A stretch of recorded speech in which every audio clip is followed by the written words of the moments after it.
Hello friends. Atomic habits இந்த புத்தகத்தினுடைய ஒரு மெயின் கோர் கான்செப்ட் என்ன அப்படின்னா, எவ்ரிடே நம்மளுடைய ஹேபிட்ஸ் வந்து நம்மளுடைய கோல், நம்மளுடைய டாஸ்க் அதை அடைவதற்கு எவ்வளோ ஒரு முக்கிய பங்கு வகிக்கிறது அப்படிங்கிறது தான் இதனுடைய மெயின் தீம் அப்படின்னே சொல்லலாம்.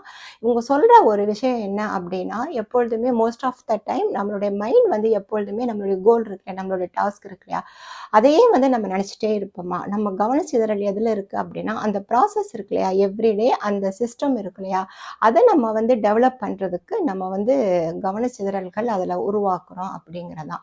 ஒரு உதாரணத்துக்கு நீங்கள் வந்து ஒரு ஸ்போர்ட்ஸ் பர்சனாக மாறணும் அப்படின்னா, நான் வந்து இந்த அவார்ட் வாங்கணும், இந்த மாதிரிலாம் நான் வின் பண்ணணும் அப்படின்னு நீங்கள் அதையே நினச்சிட்டு இருக்கிறதுக்கு பதிலாக, அந்த ட்ரைனிங் பீரியட் இருக்குல்ல, அதில் இன்னும் நீங்கள் என்ன மாதிரி நீங்கள் டெவலப் பண்ணணும், நீங்கள் என்ன மாதிரி ஸ்கில்ஸ் வந்து இம்ப்ரூவ் பண்ணணும், அந்த 1% அந்த டெவலப்மெண்ட், அந்த இம்ப்ரூவ்மெண்ட் எவ்வளோ முக்கியம் அப்படிங்கிறதுல அதிக கவனம் செலுத்தணும் அப்படிங்கிறது தான். ஸோ உங்களுடைய டாஸ்க் எதுவாக இருந்தாலும் நீங்கள் அதை பற்றியே யோசிச்சுட்டே இருக்காதீங்க. அந்த எவ்ரிடே அந்த ப்ராசஸில் வந்து இன்னும் அதிக கவனம் செலுத்தணும் அப்படிங்கிறது தான்.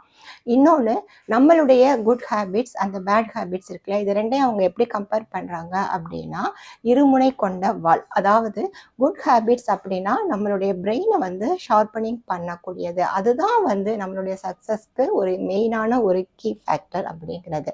வைஸ் வெர்சா நம்மளுடைய பேட் ஹேபிட்ஸ் என்ன அப்படின்னா, அந்த வாளுடைய இன்னொரு ஒரு முனை இருக்கு இல்லையா, அது ஆபத்தானது. அதே மாதிரி தான். ஸோ எதை நீங்கள் சூஸ் பண்ணுறீங்க அப்படிங்கிறத பொறுத்து தான் உங்களுடைய வெற்றி அமையும் அப்படிங்கிறது தான். அதாவது உங்களுடைய குட் ஹேபிட்ஸ்லாம் என்ன, அதை எப்படி டெவலப் பண்ணணும் அப்படிங்கிறதுல அதிக கவனம் செலுத்தணும்.